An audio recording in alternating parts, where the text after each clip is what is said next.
I wonder where we'll go after this. Oh, back to Cairo, I suppose. I hear one division's gone back already. What a hope you've got. It was just the same in the last war. Rumors, rumors, rumors after every big push.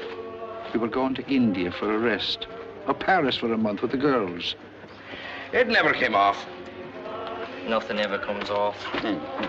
Sergeant Kelly wanted at company headquarters. Right away? I was told to say at the double. What's up now, I'd like to know. Haven't been misbehaving yourself, have you, Sergeant? Mind your tongue, Cassidy, my boy, and maybe you'll live to draw a pension. If you ask me, there goes the whole bloomin' British Army rolled up into one. Yes. I heard the captain saying he practically bribed his way back into active service. After him being retired, too, mind you. What a fool. You'd think at least he'd get himself a cushy job back home at his age.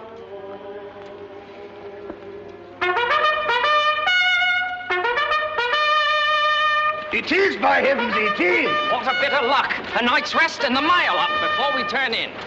Letters from home. Good. Come on, lad, hurry up, the mail.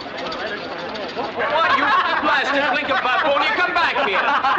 Lexington, come on. Johnson. Ferguson. Corporal. Sergeant Marcus. Right here, Corporal. Hill. Here. Cottrell? Hi, there. Cottrell, here's a letter for you. Higgins! Yes, sir. Cassidy! That's me, Corporal. Pilcher! Here, Corporal. Spence! Here. Here. Here, wait, there's a package for you. Popular bloke, ain't he? Symes! Here, Corporal. Smythe! Here, Corporal. Bridges! Here, Corporal. Spence, William! Here, Corporal. my son. Your wife certainly won't need a photograph of you as long as he's around. Do you really think so? Most people say he's the image of his mother.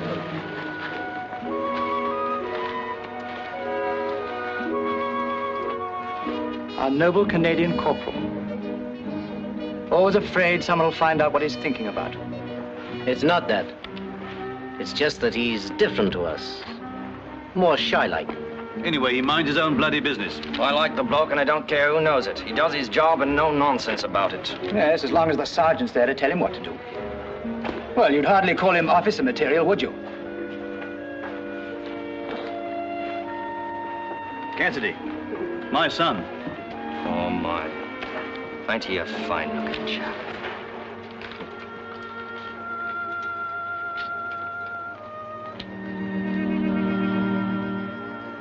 London, October the 24th. Dear Colin, your letters are so few and far between. Where are you? How are you? Are you well? Only last night, Tom Benedict and I were talking about you. He's a war correspondent now and is making quite a name for himself. We talked about the cocktail party you took me to in Chelsea before the war, just after his first book had had such a marvelous success. Remember? I expect a lot of celebrities will be here. Well, there'll be free food and drinks. What's Mr. Benedict like? Really like, I mean. Oh, rather like his book. Highly successful. Would you have wanted to write his book? I'd like to write even a seed catalog that sells 30,000 copies in 2 weeks.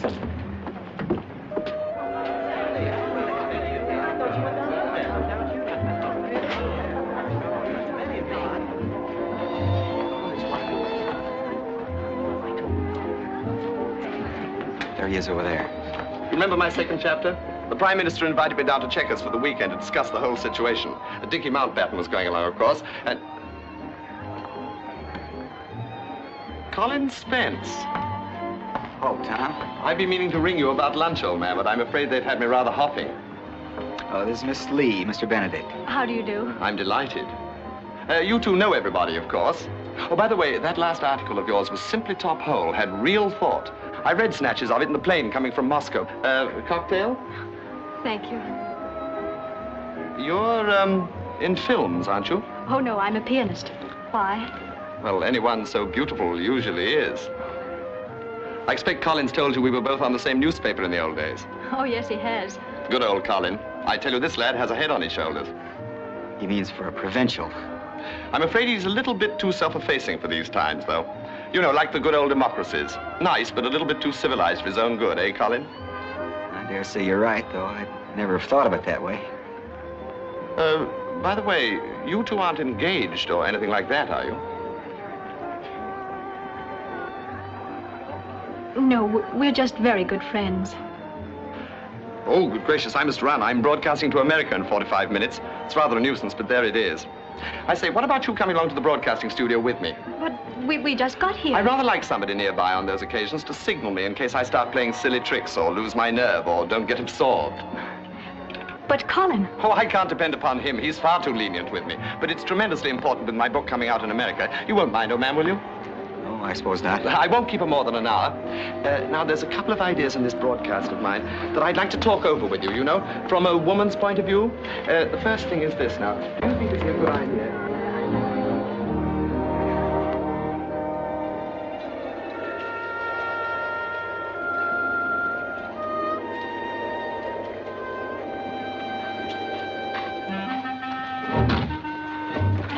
Corporal Spence. Corporal Spence. Oh, hello, Sergeant. Listen, lad, I've got orders. Oh, wait a minute, Sergeant. They're going to send us out tonight after promising us a rest. No, it's not as bad as that. We'll provide a daylight patrol for tomorrow. Just to look about. Why, yes. Why doesn't the Air Force get the job? Air Force. I'm sick of hearing about it. You think the rest of us were just out here on a picnic? This war, like every other war, is going to be won by men on their feet with guns in their hands. And don't you forget it. But from a plane, they could see more in an hour than we could all day. Perhaps, but they miss a lot, too. They go too fast. Check your ammunition and warn your men tonight. Well, you're coming with us, aren't you? You bet I am. I don't suppose you've got any beer from the loving folks at home. No such luck, but I can bring along a tin of pineapple. Pineapple? That's about as useful to a man with a thirst like mine as silk stockings to a mermaid. Pineapple.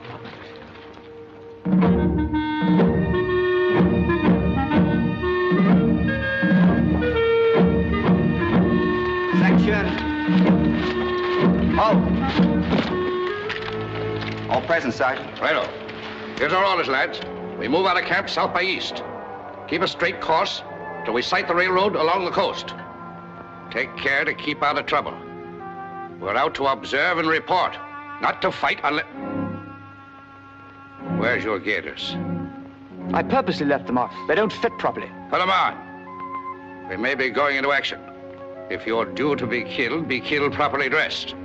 From there, we hit a fresh course and go on 50 miles. Then halt, return to camp on a straight line across the desert. That's all. Cook's toy, that's what it sounds like to me. Aye, with special summer rates.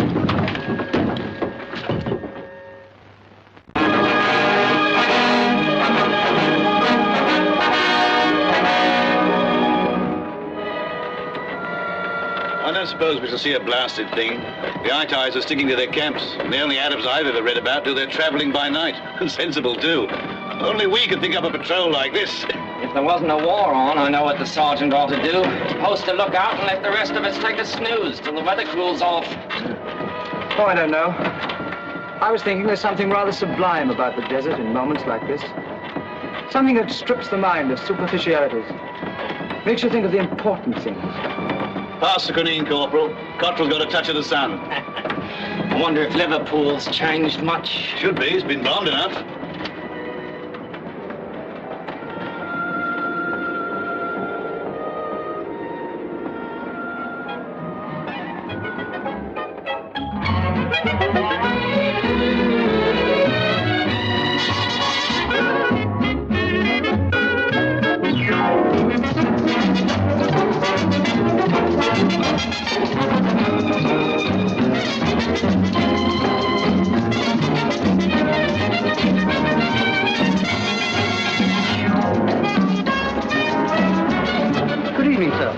Reservation? Yes, Colin Spence. I don't seem to have your name, sir. But I rang you up last Friday. I'm sorry, sir. I'm afraid there's been some mistake. How could there be a mistake? You promised me a good table for two. But can't you give us something? Very well, madam. Just wait, please.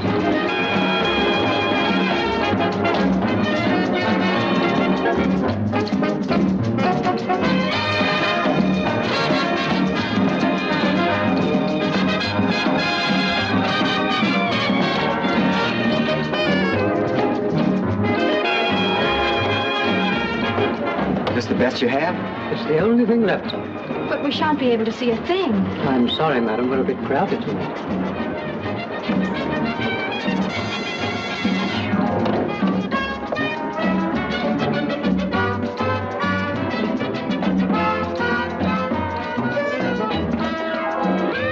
But they promised you a good table. Why don't you make them give it to you? But if this is the only table they have left.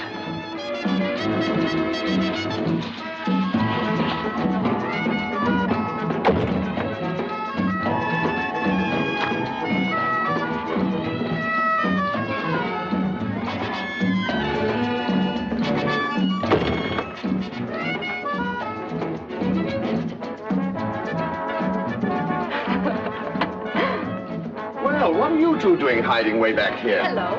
Oh, you won't be able to see a thing. I had reservations, but there was some mistake. Oh, nonsense. They don't make mistakes here. I hope you made a row. Oh, Colin doesn't like rows. Can't say I do either. But I know these people. They'll jolly well take advantage of you every time they can. And it's my birthday, too. Your birthday? Well, that's all the more reason why you shouldn't be stuck back here in a corner. The boy, send the head waiter to me immediately, will you? Especially, if I may say so, since you look so very charming. Oh. Well, please. I'm sorry, sir. I say, look here, what do you mean by telling these friends of mine that you've no decent tables? But, Mr. Benedict, there really isn't any space left. Well, add 2 more chairs to my table. These are my guests. Very well, sir. Oh, we really couldn't think of it, truly. Oh, but you're not, old boy. Definitely not. In fact, you're saving me from a very dull evening with my publisher.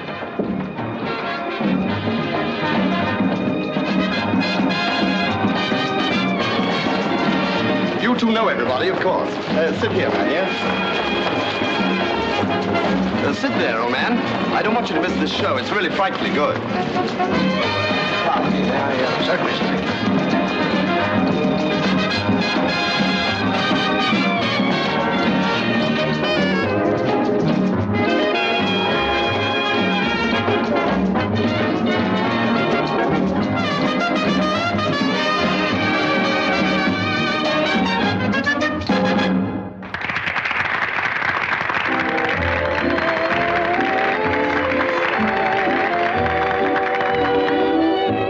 Shall we?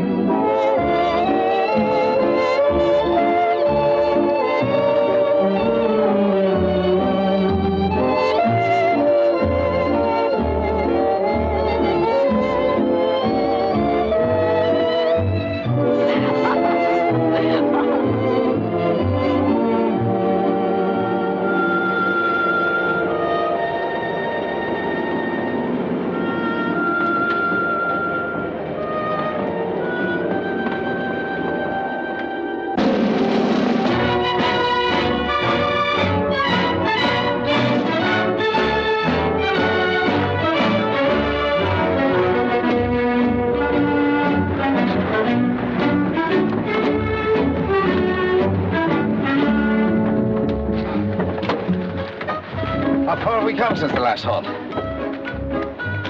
Oh, close to 50 miles, allowing for wheel slippings in the sand and deviations. And we better stop and have a bite to eat. What do you recommend for lunch, Sergeant? Best in the house, my boy. Biscuit, bully beef, and tea. Could you make it hot tea, Sergeant? Nothing like a nice cup of hot tea to cool one down. I dare say it does. The smoke of a fire might give away our positions.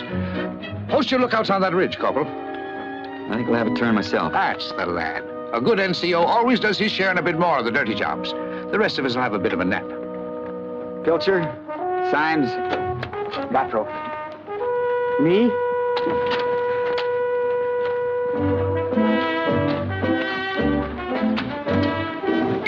Give me a hand with this Lewis gun.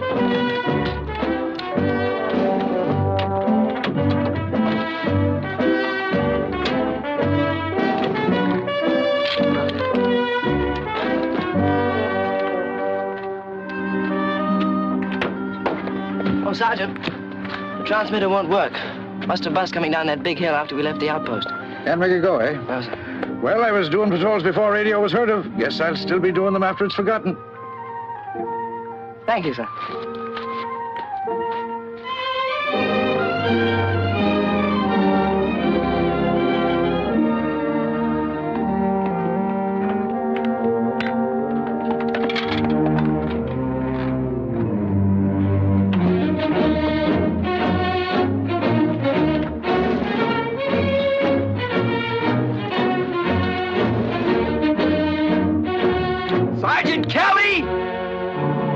Sergeant Kelly!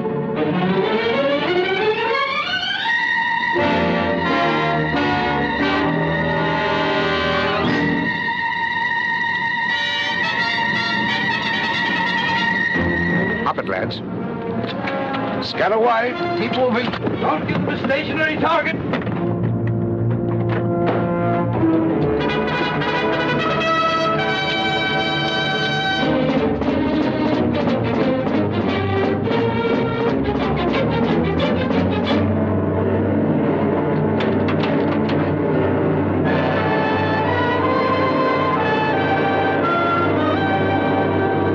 Here comes the sergeant. What's happened? She's dead. Well, I can see that.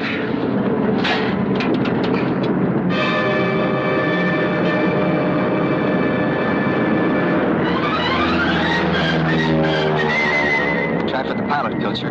Right. Cottrell, you go for the rear gunner. Right. It's the ides. Let her leave it here, boys.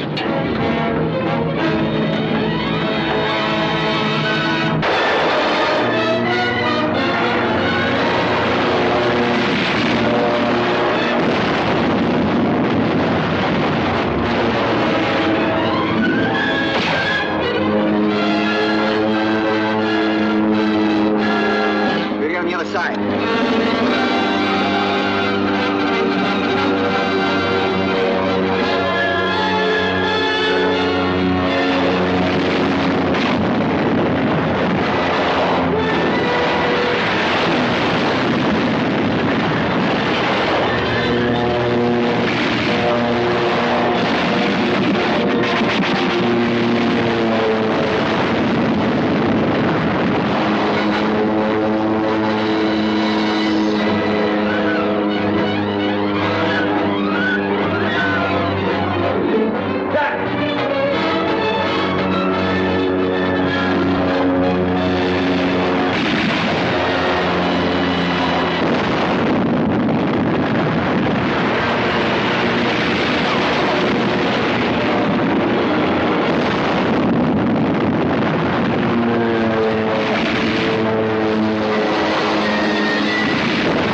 help us.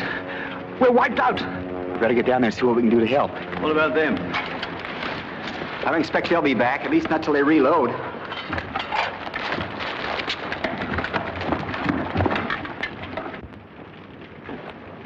Sorry, lad. That's all right.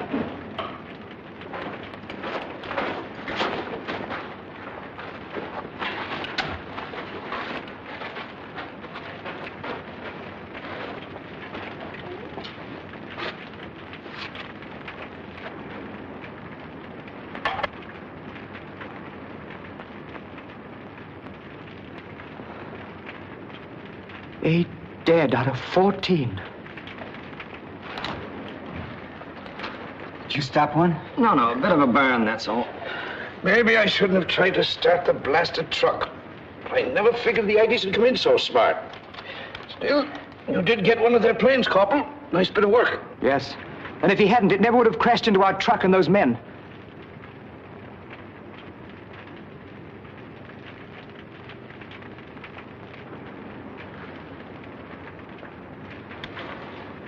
Don't do any good to look at that. I've gone over everything. All right, lad. Into the curry you go. There's a hole in the petrol tank. I stopped it up, but I don't know how much petrol we have left. Well, we'll keep going till it runs out. The old gun's finished, Sergeant. Finished? Oh, it must have been a bit of that bomb. Sheared away the ejector and lock and pin clean as a whistle. And all we've got left are the rifles. And the Lewis gun. By the hook, you're right, and I was going to give you a ticking off for taking it out of the truck without permission. We've only got 3 drums of ammunition. The rest were in the truck. But there's ammunition in here. A dozen Mills bombs. We still have the food that's on our backs. We'll get through. Well, lads, I expect we won't see home tonight. The sooner we clear out of here, the better. Those Itais will be coming back. And this time they'll mean business. Symes, you do the driving. Can't we bury those poor devils? Don't worry. They'll never miss it. Nasty kind of death. I'm glad I didn't find any of them alive. Maybe they'll turn out to be the lucky ones yet.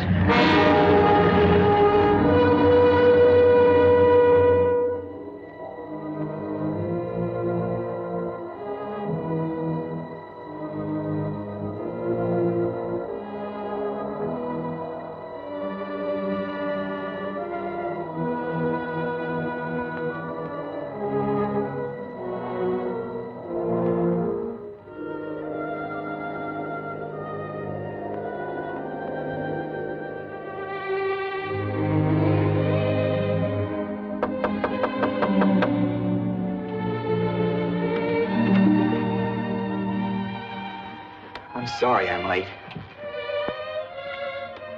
Good heavens, when did you do that? Today. Doesn't fit very well, does it? But I never dreamed you were thinking of such a thing. I wasn't until yesterday. They say the Army's either going to take some weight off me or put some on. I forget which, but I expect it'll look better then. Army shoes. Aren't you going to try for a commission? Oh, I'm afraid I'll have my hands full being just what I am. But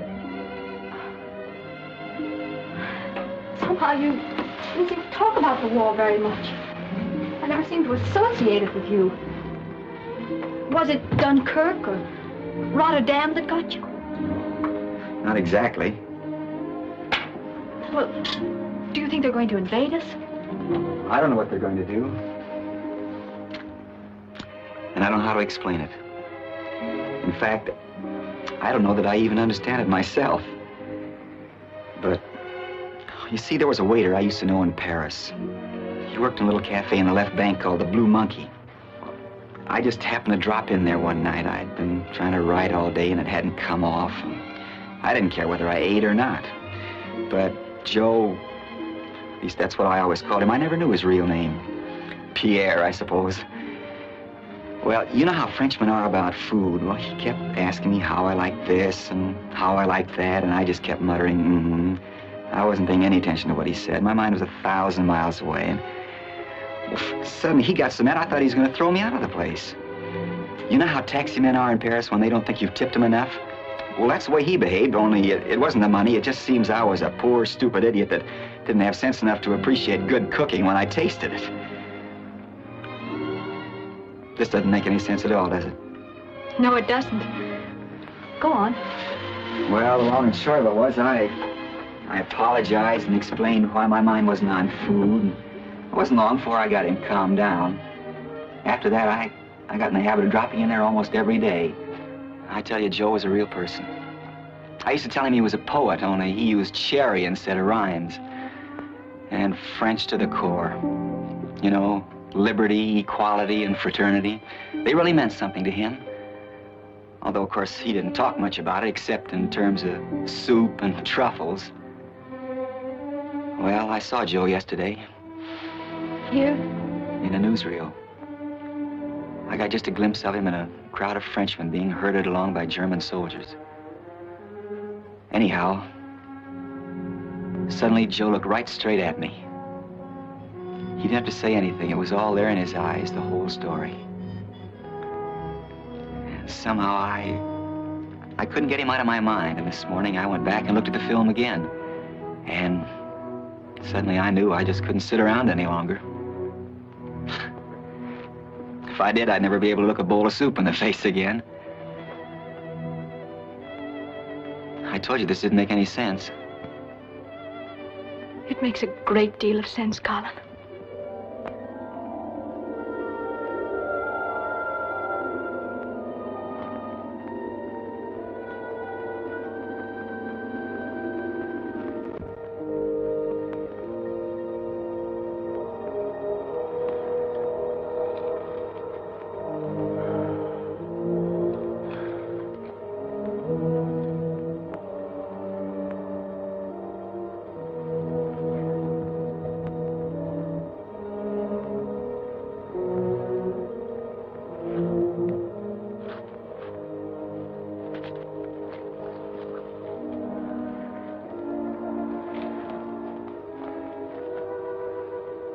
Seen anything? Nothing. Kind of gives you the creeps, don't it? It's all this stillness. How would you feel if I told you we were lost? Lost? Yes, sir. Lost in this bleeding desert. Not a blasted thing, not a landmark in sight. Did you have a compass? No good. The needle's busted. They didn't tell the others, but that last bomb gave it too much of a jolt. It's worse than I thought. We have about 3 gallons of petrol left in the tank. You know what that means? Finish this trip on foot. Right you are. What about Cassidy? Well, he can ride while the petrol lasts. The only thing we can do is watch the North Star. Move on northeast and hope one of our planes spot us. Maybe they'll get the wind up back at headquarters and send out a searching party. Shall I shake him up, Sergeant? Just a minute. You know, if anything happens to me, you're in command. Well, nothing's going to happen to you, Sergeant. I mean, it can't. It won't, lad, if I can help it. Still, if I stop a packet, it's up to you to get the patrol back. And that's not an easy job. But I'm no leader. I haven't had the experience to take up a command like this with other men's lives depending on me.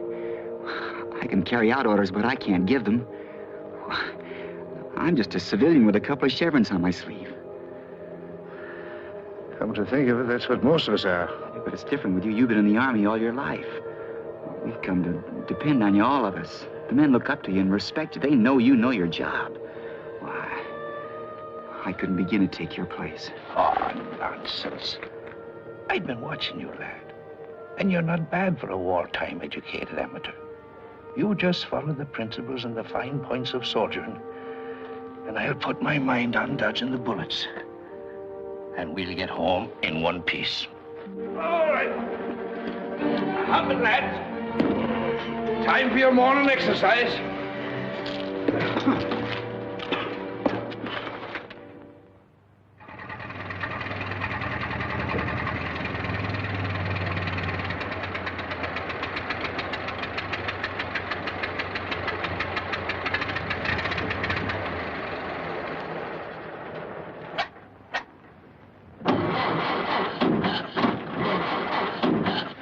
She's dried out, Sergeant. That's as far as she'll go. Well, as a mechanized army, looks as if we're finished. Nothing but a heap of old iron now. Should we smash it up a bit before the I-Ties get hold of it, Sergeant? No. We'll take out the carburetor and the distributor. It isn't likely the I-Ties will have any spare parts. We'll take them back with us. Maybe they'll send out a party and bring it in. How far we got to go, Sergeant? Well, it's hard to tell. Maybe 60 or maybe 80 miles. But never mind, lad. We can do it. Line up. Where? Flying close to the ground.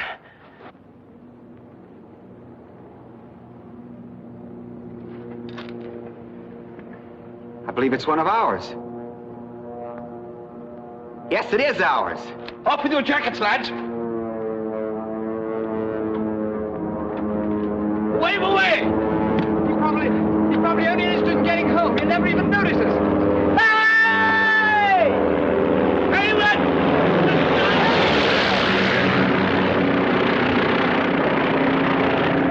If we only had a signaler, we could tell him our troubles in Morse. Never mind. He'll report where we are.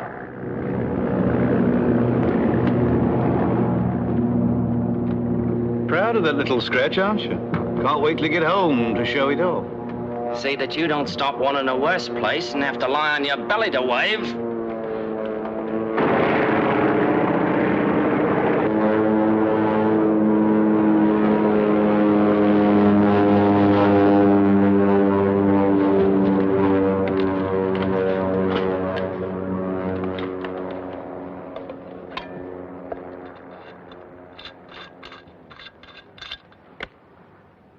Brandy.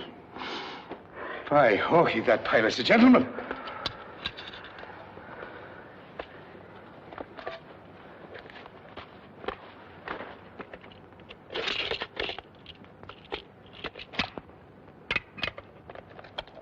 And chocolate. Chocolate only makes you thirsty. All right, you needn't have any. What's that?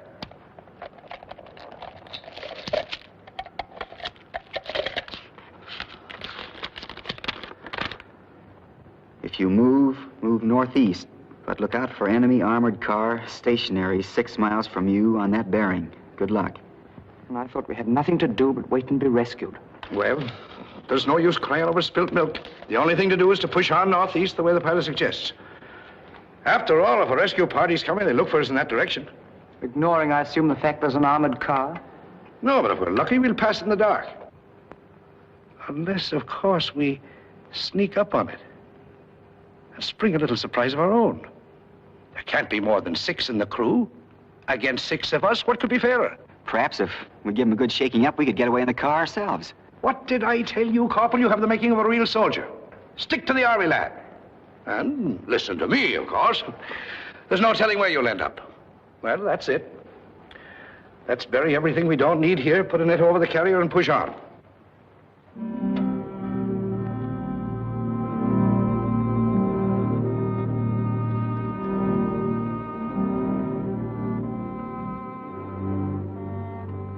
Picture paintings.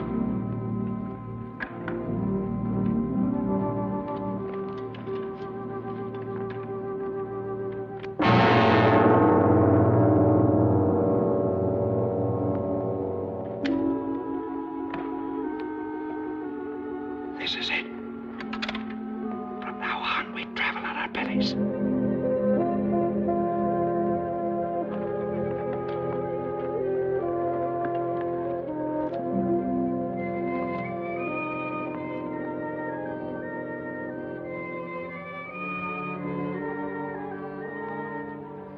Just like us last night. Maybe. Our sentries wouldn't do that, Corporal. Look at the fools, just like Ites.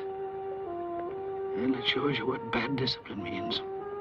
Remember that. We could shoot them from here, couldn't we? In this light, at this distance, with a bit of luck, we'd hit one, the rest would be in that car in no time. We'd never have a chance. No. We've got to surprise them. We've got to crawl without a sound from anyone. Corporal, you and Cassidy go after the sentries. You'll have to belly flop. Yes, Sergeant. The rest of us will go behind that smaller hill and crawl up over the shoulder. Check your time. It's 11 o'clock. You'll be in position before we will. So wait till you hear a shout or a shot, then lay them out. What if they spot us first? Open fire. Wherever we are, we'll go in and shoot them up. You understand that, lads? Good luck.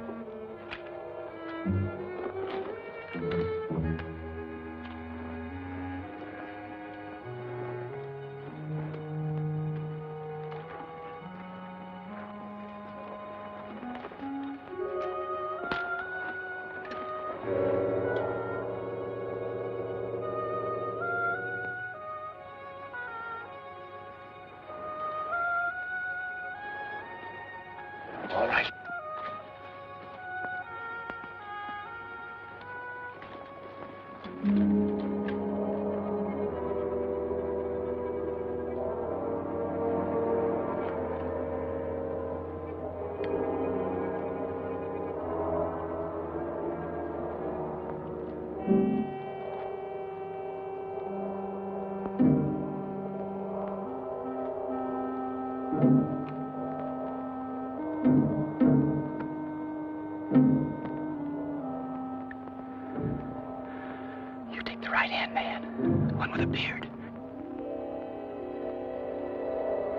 That's a stunning head.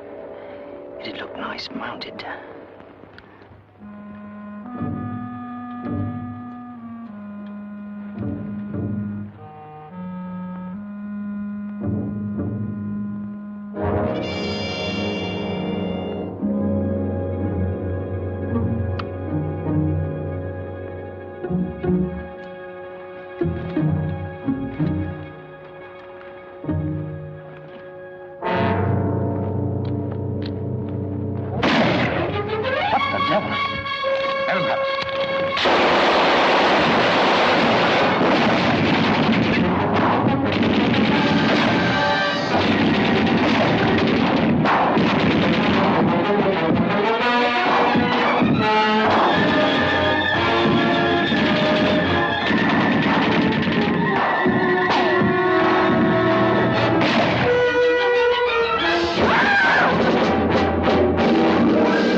Down there in case the sergeant needs us.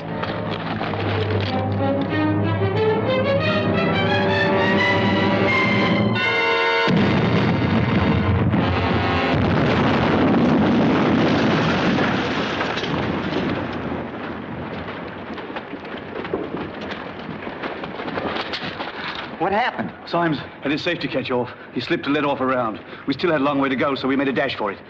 Any prisoners? No. They stood up and fought it out. Give them credit for that. And us? Poor old Symes. Grenade.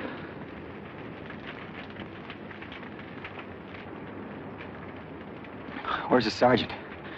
He's up there with Cottrell. You'd better have a look. I'll go and collect Symes' paybook and identity disc and that sort of thing.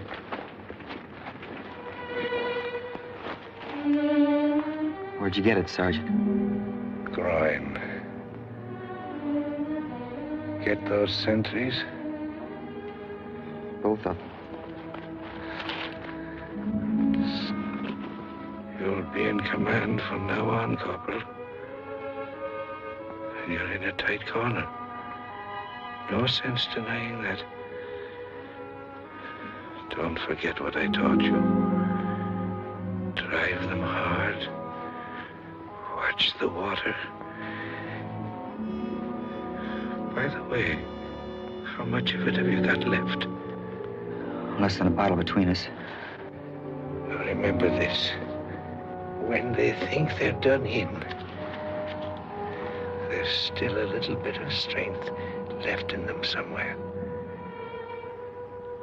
You better clear out of this. That fire can be seen for miles. Well, you can't move now. And you'll have to go on without me. Leave me. Well, the devil we will. Corporal Spence, I'm still in command of this patrol. And I'm giving an order. I'm sorry, Sergeant, but we couldn't do that. It's insubordinate.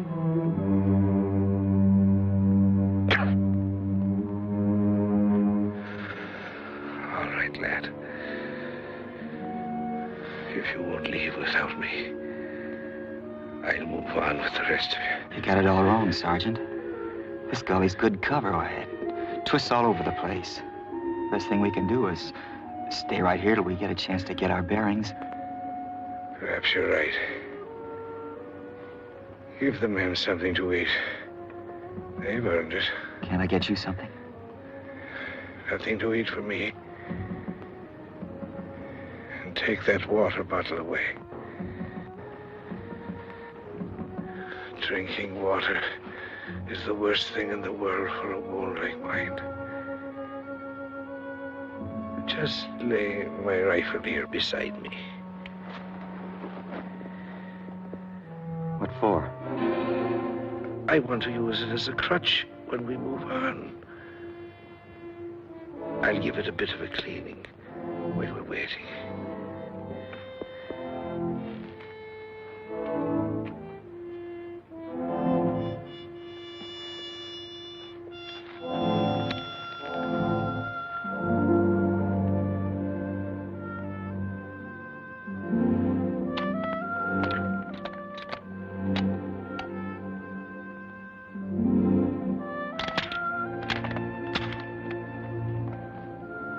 What's all that for, Corporal?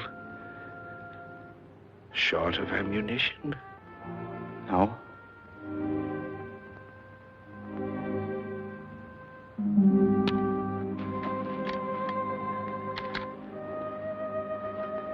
Have a go at this brandy. No. And that's the first time I've ever refused brandy. Spoiling my record. Go along now and see to the men.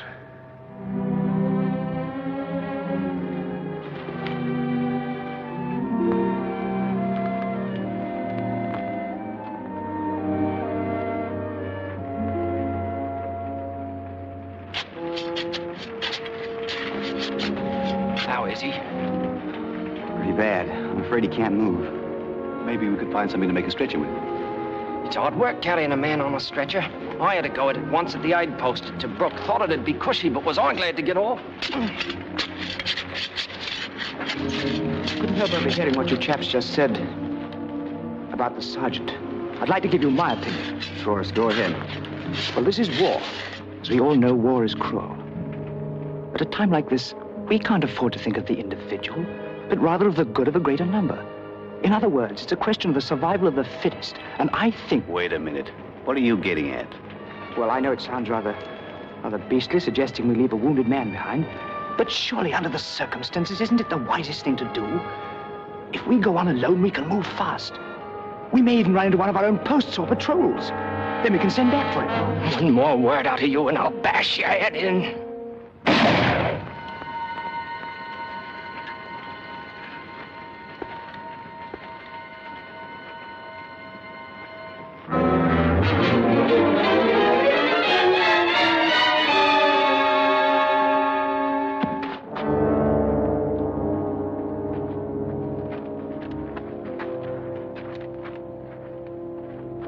How did he do it? I unloaded his rifle before I left.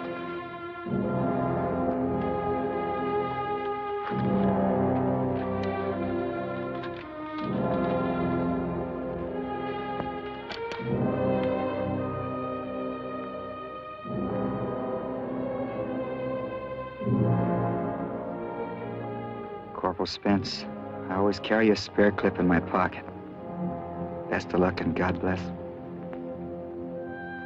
I bet he was laughing to himself when he wrote that. He always liked to pull a fast one. That's why he wouldn't eat or drink. He was saving it for us. He was a real old soldier. Not many like him left. A bit rough and hard-bitten, but by Oki, he died like a gentleman. We'll miss him.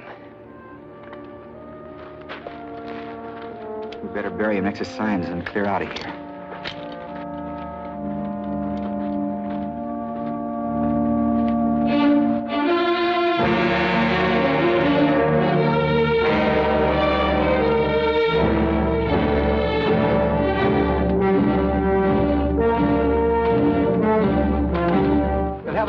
Out at the rate we're going.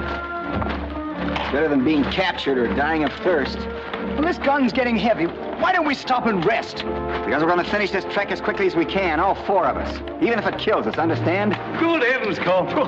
For a minute there, I thought it was the sergeant himself talking.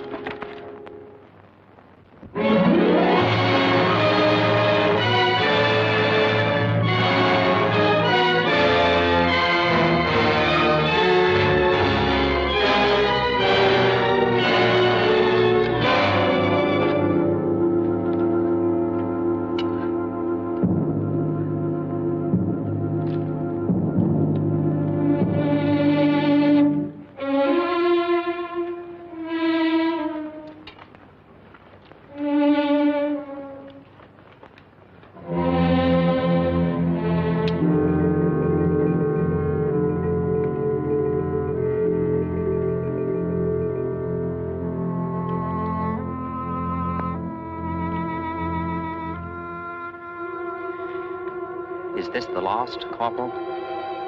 Yes.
Sorry, Cole. Look, wheel tracks.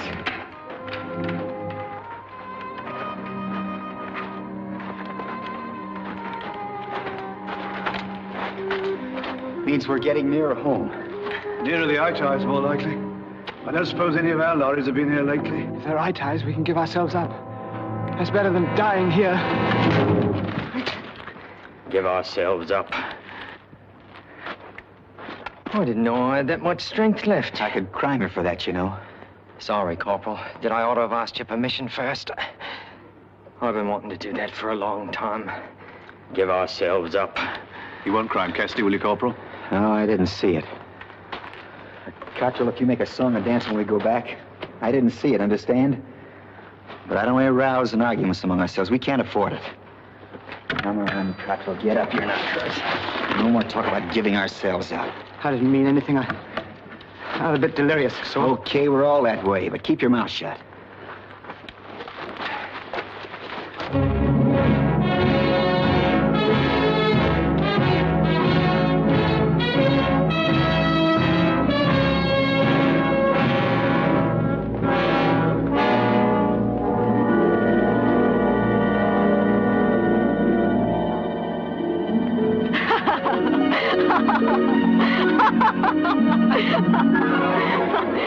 I'll race you to the raft.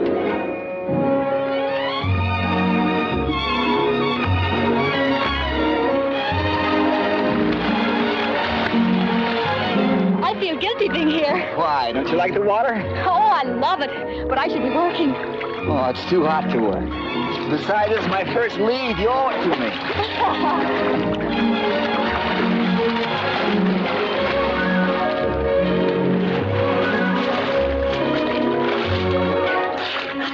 I've broken engagement with me with you, I'd have you know. Tom?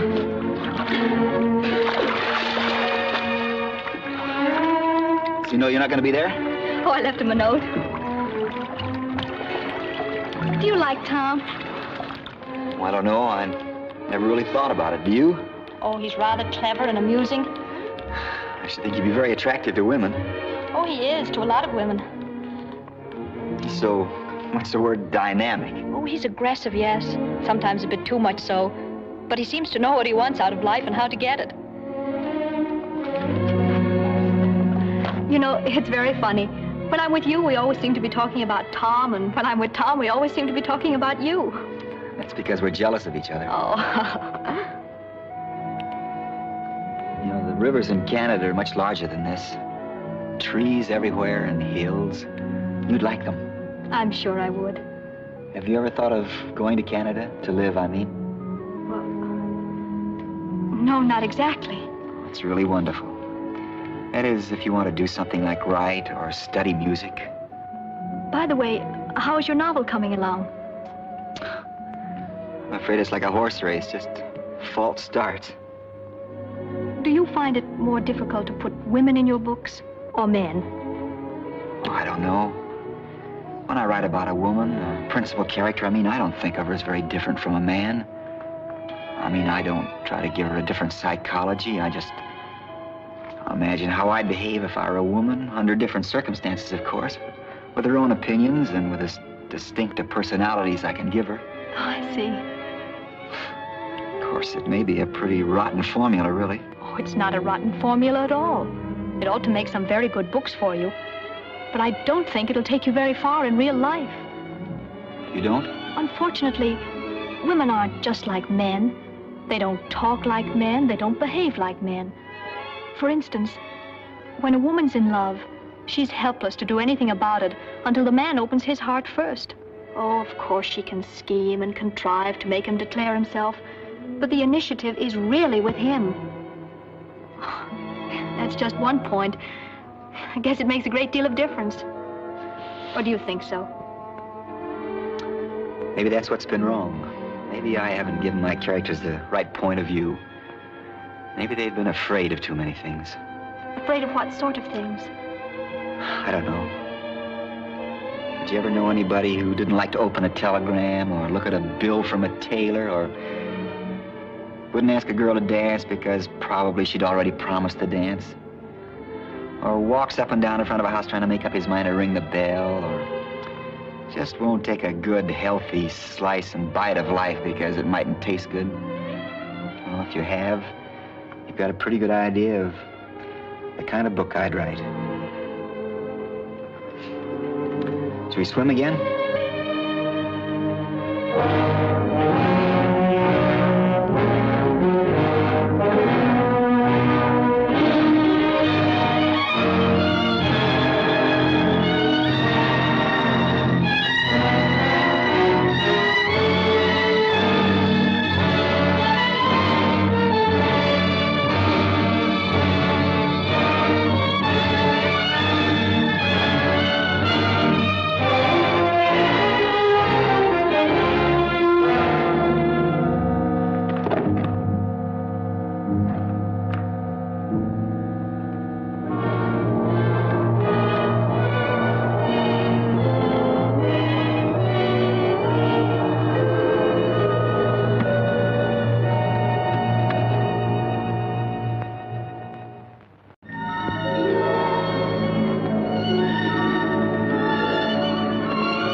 It's a mirage, but it's not. It's still there. Water. We're saved. Stay down. Suppose it's occupied. But there's water there. We've got to have water. I don't see anybody moving. No trenches or pillboxes. That doesn't prove anything. We've got to be sure. But it's too hot to stay here. We'll go mad in this heat. The sun will be down in a couple of hours. We can wait. You can say that because it doesn't affect you. Nothing affects you. You're not capable of thinking what this means. My mind may not be the sensitive mechanism yours is, Mr. Cottrell. But I can get just as thirsty as you can and just as hot, too. And I still say we can stick it if the corporal says so. A sort of gully over there with some shade in it. No need to roast ourselves. Come along. Keep down, all of you. The idea is we go call for a drink as soon as it's dark, eh, Corporal? Thinks the place a blasted pub, doesn't he? Oh, wish to heaven it was. Do you suppose there's any dates on those palms? Proper chance. It's spring, you fool. Spring? If this is spring, what'll summer be like?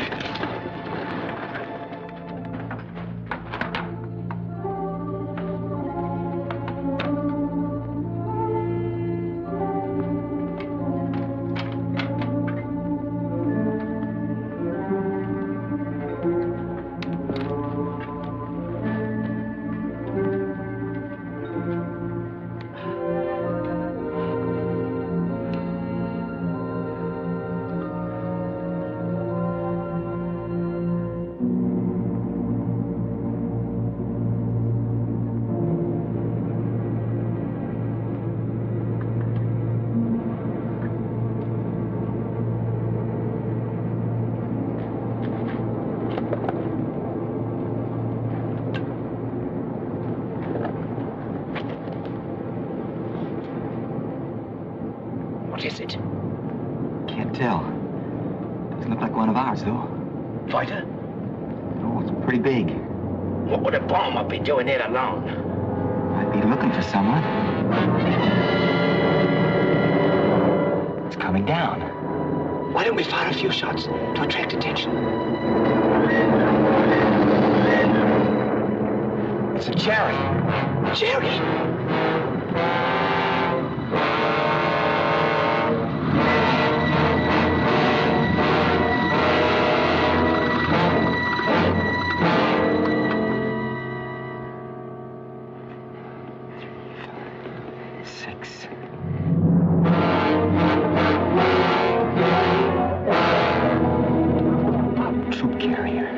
Junker's a big one, too.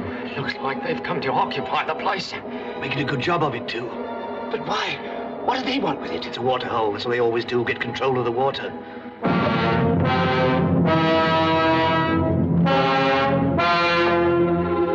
I tell you, we're finished. We'll all die of thirst. And for what? This desert? I told you it was insane. We're not as bad off as all that. There's still a tin of pineapple and a bag of grenades there. Pineapple? You swine! You filthy swine! Keeping it back while they're all dying of thirst. Watch your front. You're on guard.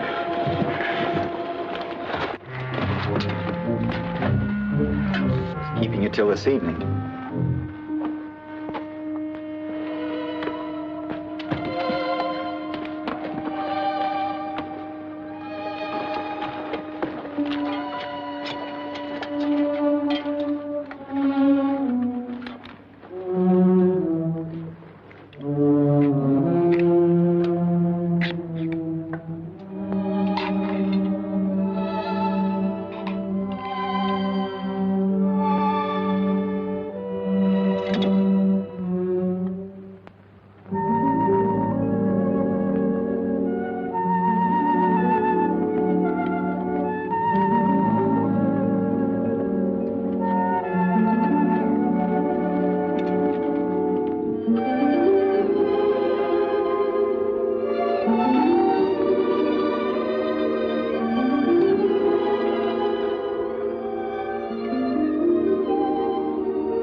Bombs for all those miles, never thought of looking inside.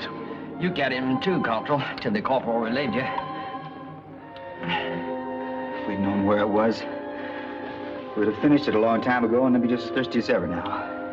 What do we do now? I don't know.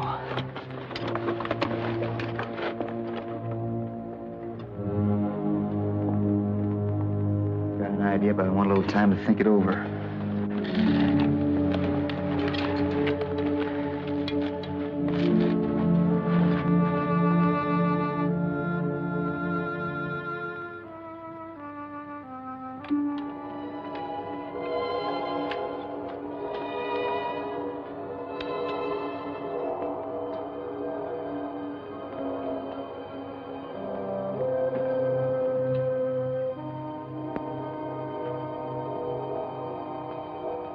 Well, what are you going to do? Stay here and die of thirst? Go over there and kill as many as you can before you get killed yourself? Or are you going to surrender? I suppose there's nothing really dishonorable about that. At least you can eat again and drink again and be in the shade. Besides, as Cottrell says, this whole business is insane. If the sergeant were here, I bet he'd... The sergeant. After all, he said it was my job to get this patrol back safely. Just a question of how. Maybe if I think of him long enough and hard enough, I can figure out the answer. Think of Kelly. Think of Kelly. Think of Valentine. Valentine.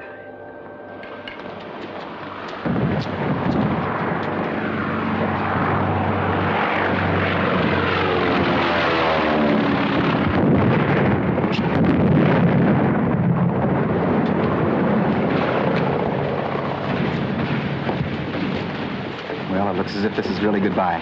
Yes, I expect so. It's going to seem strange not to be able to see you or talk to you. Well, there's nothing to prevent our riding, is there? No, of course not. Hurry it up, lad. You won't go out till it's all clear. No, I'll wait here. Oh, Tom Benedict rang me up today to say he'd meet us here. He'd be very disappointed if he doesn't get here to say goodbye. Yes, it'll be too bad, won't it? You've been seeing a lot of Tom lately, haven't you? Oh, yes, quite a lot. I should think it'd be very exciting being married to a man like him who's always in the thick of things. Oh, yes, I expect so.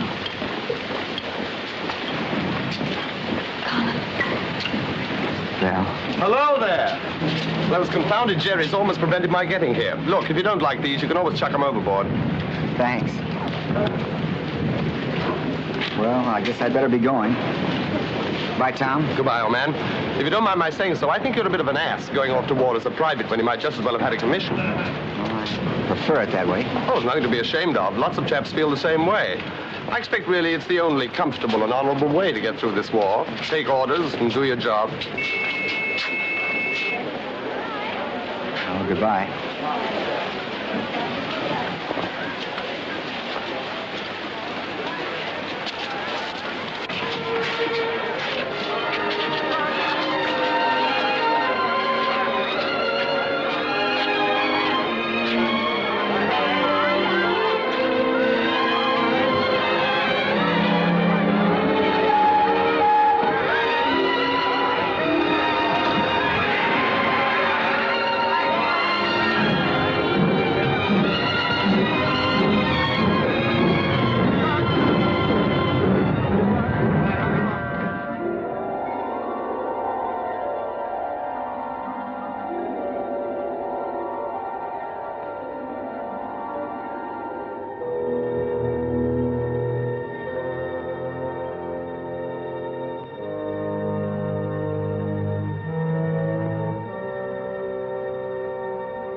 Let me have your water bottle.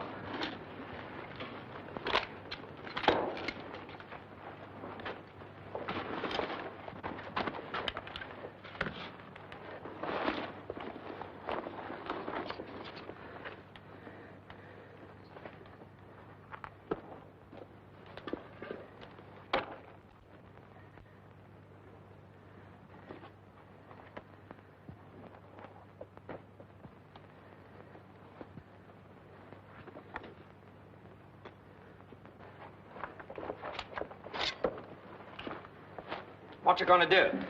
Go down there and reconnoiter. I'll come with you. No, one has a better chance. Look here, Corporal. You don't have to go. We still got a drop of brandy left. We can do without water. And don't be disappointed if I bring these back empty. We'll want a password and a countersign when I come back. How about Sergeant Kelly? Password Sergeant, countersign Kelly.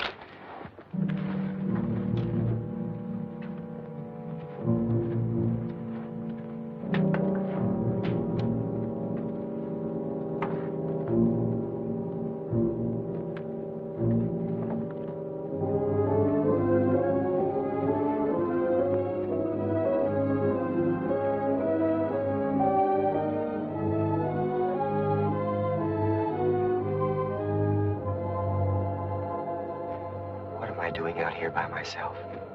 They gave me a chance to change my mind. Why didn't I? Because I knew they'd admire me for going? Because you knew it's what I'd do if I was still alive and in command. What?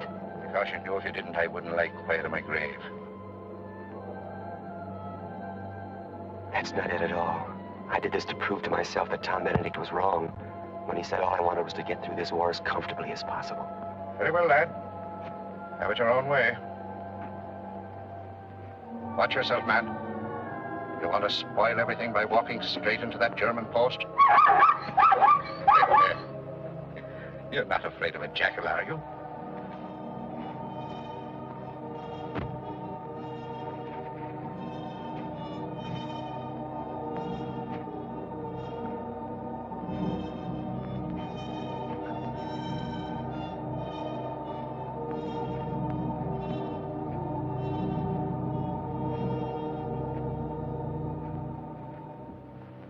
This is crazy. Maybe you ought to slip back now while there's still time. I can always say the oasis is too well guarded. I've got to get out of here. Oh, don't get excited. Of course you're scared. Never knew a soldier yet that wasn't scared at a time like this. But go on. Stick it out anyhow, lad. But I'm no hero. I'm no leader. I told you that. Depends on what you mean by leader. A leader's not just a man who looks at his watch and takes you over the top. He's somebody you can trust to do his job. Maybe give you a better chance to save your own skin. Prove to Cassidy and Pilcher you're that kind of a man. Wait a minute, lad. We're almost there. Maybe you'd better walk after all. You'll get the job over with quicker. Might be safer, too. If they see me crawling, they'll know I'm an enemy. If I'm standing upright like as not, they'll take me for one of their own schweinos.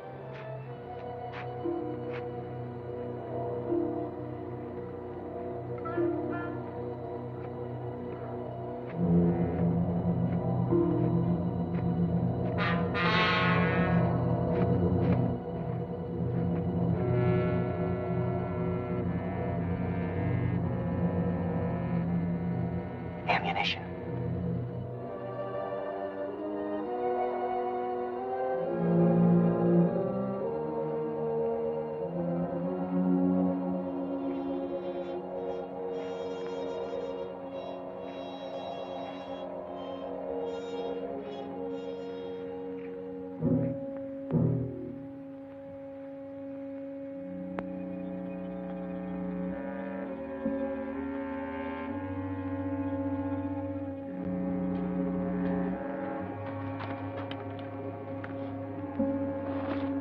Food.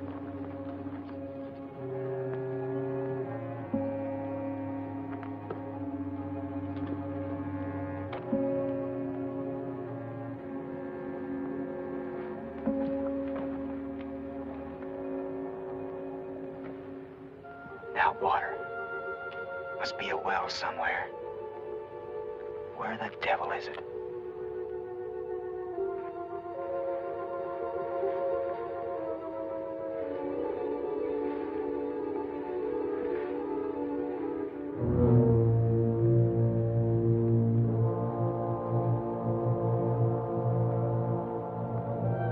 All you have to do is to take your Mills bombs, pull the pin, and pitch them over.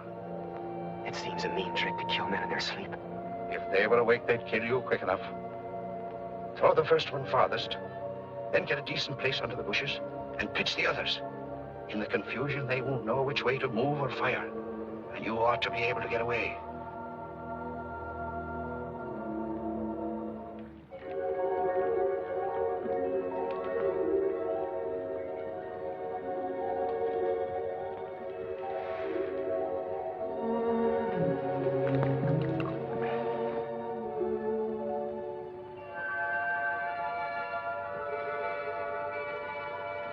I'd better fill the water bottles first.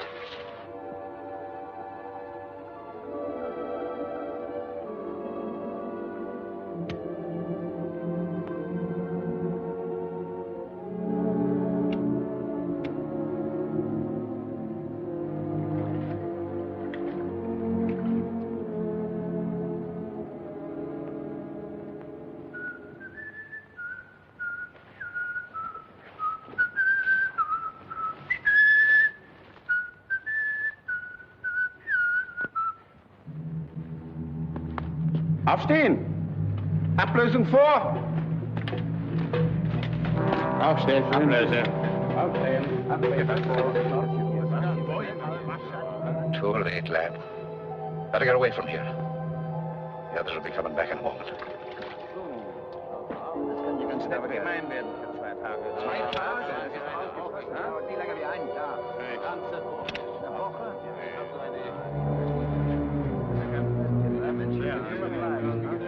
Sag mal, hast du eine Zigarette?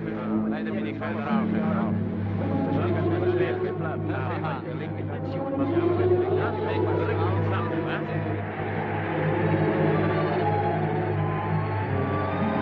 Haben Sie ihn? Ja, schaut so aus. Hamzeen. That's Arabic. I know. They think there's a sandstorm coming.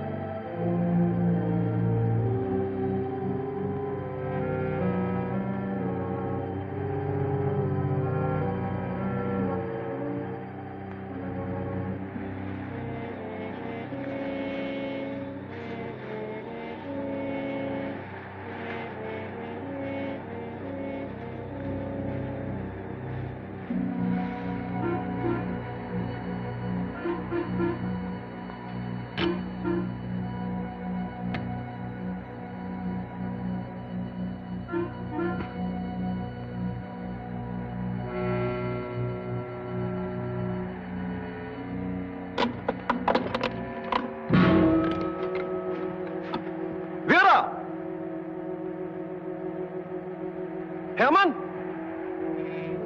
Ja?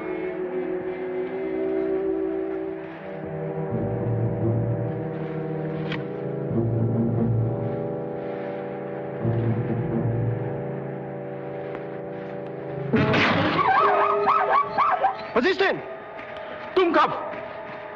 Warum denn auf Schakale schießen? Verschwendest Ammunition!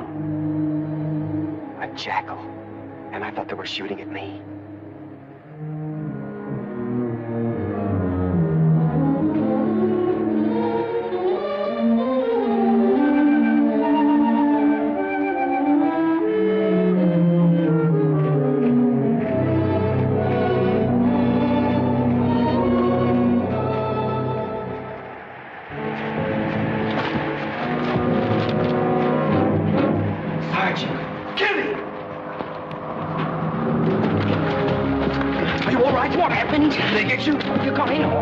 Water. Food.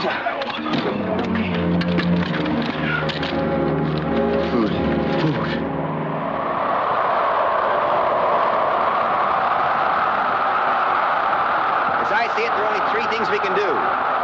Stay here, which is no good because our food and water aren't going to last forever. Take advantage of this sandstorm to bypass them, hoping to run into one of our own patrols, which isn't likely. Or we can do what we came out to Libya to do, fight. Fight? Yes, attack them head on. They don't know we're here. In this storm, if we can create enough confusion, we've got an even chance. But my dear fellow, what's the use of that? What possible influence could our attacking one junker load of Germans have on the progress of this campaign? Probably none at all, I don't know. It seems to me that if every one of us starts fighting, no matter where we are or how unimportant it seems at the time, the cumulative effect might be just what it's going to take to win this war. Well? I don't think there's any choice. We're soldiers and they're the enemy. Cassidy? Anything you say, Corporal. Are you? Naturally, I'm with the other. All right, let's go.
I remember that tree.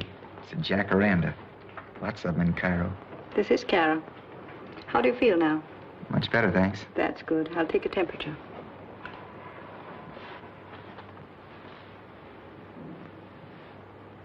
Have I been here long? Be careful. Don't bite it.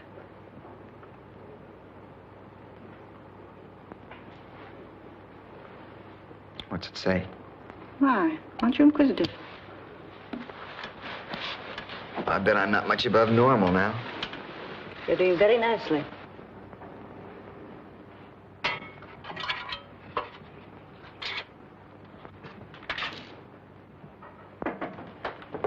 Hello, Corporal. Hello, Cottrell. Now, really, you've got to be quiet. I'll only be a moment. What happened out there? Well, it seems that when I threw that grenade, it landed in the ammunition boxes, and that was the end of Jerry. How did we get here? They'd sent out a patrol for us after all. Fortunately, they saw us smoke and came over to investigate. And Cassidy and Pilcher? A shot from behind has got Cassidy. He never knew what hit him. Pilcher's blooming along the hall. Oh, by the way, he sends his congratulations. So do I. What for? The Distinguished Conduct Medal, of course. What rot. They don't give a man a DCM just for saving his own skin. Oh, I don't know. Not bad to be a bit of a hero with a red and blue ribbon on your chest. How'd they find out? Well, I had to make a report. I told them exactly what you did. Besides, they found the bodies and the radio and the plane all smashed up. Of course, I told them that I'd really had very little to do with it, but the commanding officer insisted on recommending me, too. Congratulations. Well, after all, we did put up a pretty good show between us. Oh, and there's a long account of it in the Egyptian Gazette. And also the London papers, too, I expect. What? And there's a war correspondent outside who wants to get your story firsthand. Get rid of him. Oh, I say, do see him, won't you? Really, he's terribly keen about it. Okay, send him in. I'll deal with him. All right. There's a cable for you. Just arrived. Thank you.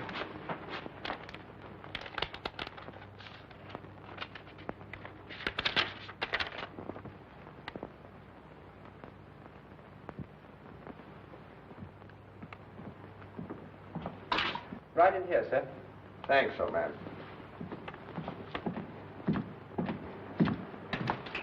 Well, this is a bit of all right, old boy. Hello, Tom. How'd you feel? All right. Well, well. You a hero. I could hardly believe it. I was in Alexandria when the report came through mentioning your name, and I came right over. Look, you want my story, don't you? Rather. Then you do something for me first. I want to send a cable. Okay. It's to Valentine. You know her address? Yes. Say, thanks. I want to marry you. We'll send an engagement ring. Love, Colin. Oh, what is this, some kind of a joke? I don't expect she'll think so. Well, I'm afraid it's against regulations for me to send this, but an orderly will take it, or a nurse. No, it might wait about for days. That won't do. You're a correspondent. You've got priorities. Send it your paper if you want to. Tell them to forward it. Well, I'm afraid you don't know what the censors here are like. I don't care either. They want to turn me into a tin pot hero. I'm going to cash in on it. You see, I'm no longer the fellow you knew in London as Colin Spence. I'm another man altogether. And a very good one. I had to come all the way out here to meet a tough sergeant named Kelly who was born in a slum and educated in an army camp before I was fit for a woman like Valentine. He's dead now. But he taught me one thing. If I want Valentine or anything else worthwhile in life, I gotta fight for it. That's not a bad thing for a man to find out, is it, Benedict? Or for a nation either, for that matter, to fight. You're delirious. Never mind what I am. Go get that cable off. I'll murder you if you don't. I've killed men, you know. Men would make a meal of you. You think I'm joking. But you're not quite sure, are you? I'll remove that doubt. I'm not.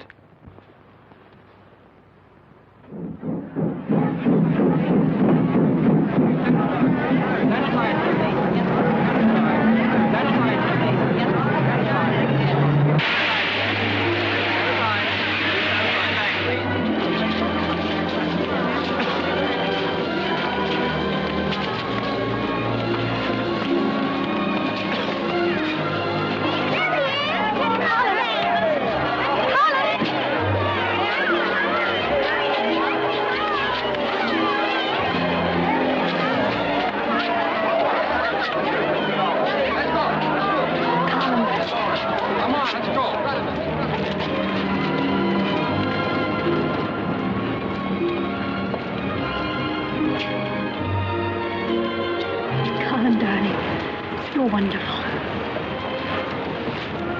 it easy. Don't overdo it, Corporal. Begging your pardon, Lieutenant. Now on, I'm giving the orders. Of course, darling.